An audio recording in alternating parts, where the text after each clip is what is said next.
بوعدكم انكم بعد طريقة شاورما اللحمة دي مش هتشتروها تاني من بره. هنعمل مع بعض الشاورما المصري بأحلى طريقة واحلى من بره كمان، واوفر كتير. بجد احلى طريقة لشاورما اللحمة هتاكلوها. تعالوا نشوف الطريقة مع بعض.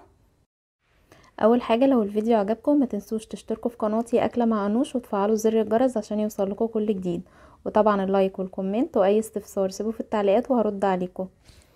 اول حاجة جبت بولة وحطيت فيها مية بصلايه متوسطه كده، بشرتها وخدت الميه بس. عليها طماطميه متوسطه مبشوره برضو. عليها علبه زبادي قد 100 جرام كده من الزبادي. لو مش متوفر عندك زبادي ممكن لبن رايب. عليها معلقتين كبار من الخل، عصره ليمونه. عليها معلقه كبيره من الصويا صوص. هنا الصويا صوص اختياري، لو مش متوفر عندك مفيش اي مشكله. عليها معلقتين كبار من الزيت. هنا بقى البهارات اللي هستخدمها: عندي ملح، فلفل، 7 بهارات، سماق، معلقه صغيره كده مليانه من بهارات شاورما اللحمه، ورشه بسيطه من الجنزبيل. هنقلب كده التتبيله كويس بالشكل اللي انتوا شايفينه ده. هنا بقى عندي اللحمه مقطعاها سمك رفيع كده. هي كده كده قطعه اللحمه دي ما بتاخدش سوا خالص. هننزل كده باللحمه في التتبيله ونقلبها كويس، ونسيبها اقل حاجه 4 ساعات في التتبيله دي، وهتبقى احسن واحسن لو باتت ليله كامله. نقلبها كويس كده عشان اللحمه تتغلف كويس في التتبيله. لو هندخلها التلاجة هنغطيها بستريتش او باي حاجه كده ونحطها في التلاجة. نقلبها كويس.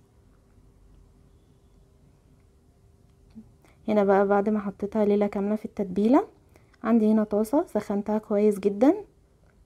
هنزل فيها معلقتين كبار من الزيت، ونخلي الطاسه تسخن كويس جدا. اول ما تسخن كده هننزل بالشاورما كده. اول ما ننزل بيها مش هنقلبها لحد ما تاخد لون من تحت. مهم جدا النار تكون عالية، ما نوطيش النار عشان الشاورما ما تنزلش ميه.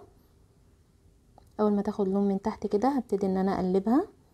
عندي هنا بصلايه قطعتها جوليان كده، هنزل بيها على الشاورما ونقلب. نستنى شويه كده لحد ما البصلايه تدبل. هنا بقى ممكن نوطي النار عادي.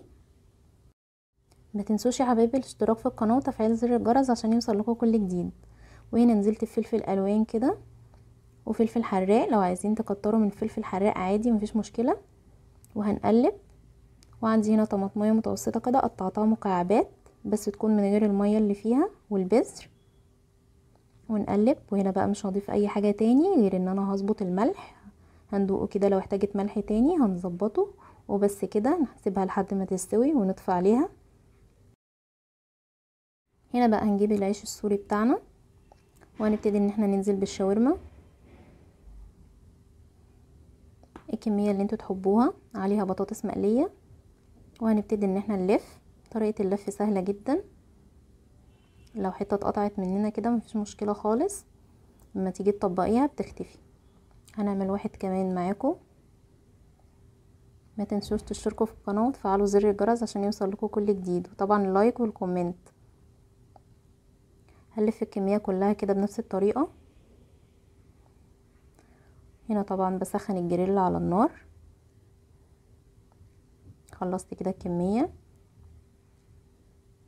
دهنت دهنه بسيطه كده في الجريل. وهنزل بقى بالسندوتشات بتاعتي، تكون على نار متوسطه. هنسيبها لحد ما تاخد لون من تحت، وبعد كده هنقلبها لحد ما تاخد اللون الحلو ده. وبس كده هنقدمها. قدمتها جنب بطاطس مقليه وكاتشب ومايونيز. كانت خطيره بجد. اتمنى تجربوا الطريقه دي ومتاكده ان هي هتعجبكم جدا جدا. ما تنسوش بقى تشتركوا في القناه وتفعلوا زر الجرس عشان يوصل لكم كل جديد، وطبعا اللايك والكومنت، واي استفسار سيبوه في التعليقات وهرد عليكم. اشوفكم في فيديو جديد. مع الف سلامه.